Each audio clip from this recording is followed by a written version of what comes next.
बूढ़े भिखारी की अनोखी कहानी।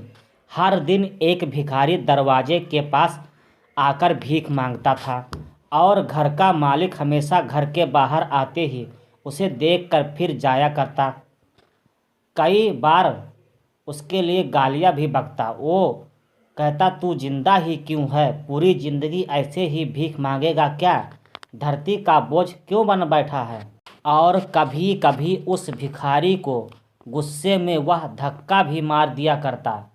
इतना कुछ हो जाने के बावजूद भिखारी के मुंह से सिर्फ यही निकलता कि भगवान भगवान तुम्हारे पापों को माफ़ करे।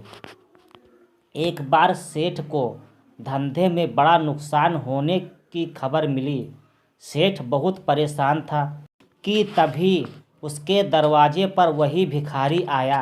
गुस्से से अपना आपा खोते हुए सेठ ने उस भिखारी को पत्थर दे मारा। पत्थर लगने के कारण भिखारी का सर फूट गया और उसके सर से खून बहने लगा। फिर भी दर्द से कहराते हुए भिखारी ने इतना कहा, भगवान तुम्हारे पापों को माफ़ करे। भिखारी वहाँ से चला गया। सेठ सोच में पड़ गया। भिखारी को पत्थर मारा, फिर भी उसने सिर्फ प्रार्थना की। सेठ का गुस्सा शांत हुआ। सेठ का मन शांत हुआ। भिखारी का रहस्य जानने के लिए सेठ ने भिखारी का पीछा करना शुरू किया। भिखारी जहाँ जहाँ जाता सेठ उसके पीछे पीछे जाता। सेठ ने देखा कि कोई उसको खाना देता, कोई उसको मारता, कोई अपमानित करता तो कोई गाली देता। लोग भिखारी के साथ चाहे जैसा व्यवहार करते, लेकिन भिखारी सबके लिए एक ही प्रार्थना करता, भगवान तुम्हारे पाप माफ़ करे। अब रात होने को आई थी। भिखारी अपने घर जाने के लिए लौटा। वो अपने घर पहुंच गया, लेकिन सेठ अभी भी उसका पीछा ही कर रहा था। एक पुरानी टूटी हुई खटिया पर एक बूढ़ी औरत लेटी हुई थी। काफ़ी कमज़ोर और बीमार लग रही थी। वह भिखारी की पत्नी थी। अपने पति को वापस आता देख वह खाट से उठ खड़ी हुई। पत्नी ने अपने पति के लिए भीख वाले कटोरे में देखा। उसमें सिर्फ आधी बासी रोटी थी। उसे देखकर वह बोली, आज बस इतना ही मिला है? और हाँ, आपके सर से खून निकल रहा है, ये चोट कैसे लगी है? बूढ़ा भिखारी बोला, आज बस इतना ही मिला है, किसी ने कुछ दिया ही नहीं। सबने गाली दी और एक ने पत्थर भी फेंका, इसलिए मेरा सर फट गया। एक गहरी ठंडी सांस लेकर बूढ़ा भिखारी फिर से बोला, यह मेरे पापों का फल है। तुम्हें याद है कुछ सालों पहले हम कितने अमीर थे? क्या कुछ नहीं था हमारे पास? हमारे पास हर चीज़ ज़रूरत से ज़्यादा थी, लेकिन हमने कभी दान नहीं किया। और उससे भी बुरा हमने उस अंधे भिखारी के साथ किया जो हमारे द्वार पर भीख मांगने आया करता था।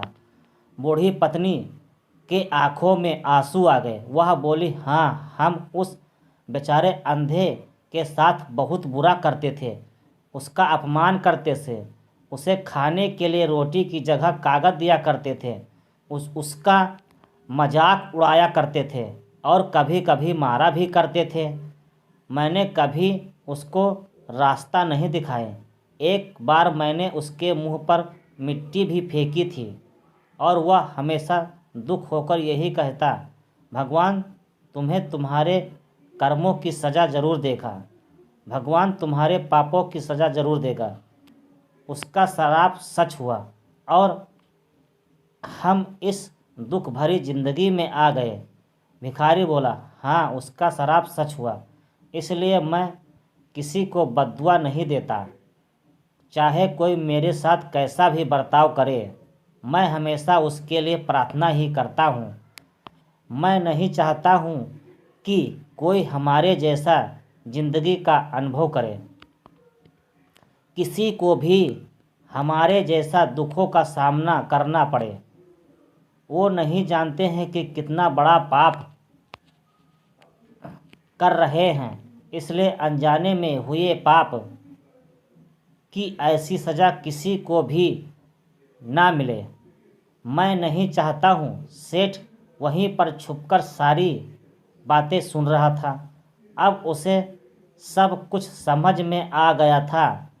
भिखारी और उसकी पत्नी ने वह आधी रोटी मिल बांट कर खाएं और भगवान को धन्यवाद बोलकर सो गए। अगले दिन बड़ा भिखारी फिर से भीख मांगने सेठ के घर के पास जाते हैं। सेठ ने पहले से गरम रोटी या उसके लिए निकाल कर रखी थी। उसे देते हुए सेठ विनम्रता से बोला, माफ़ कर दीजिए बाबा, उसे बहुत बड़ी गलती हो गई। बूढ़ा भिखारी बोला, भगवान तेरा भला करे। इतना कहकर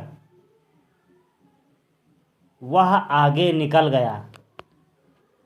तो दोस्तों, इस कहानी से आपको क्या शिक्षा मिलती है, कमेंट में ज़रूर बताइएगा। और वीडियो पसंद आई हो तो लाइक करें और चैनल को सब्सक्राइब ज़रूर करें। धन्यवाद।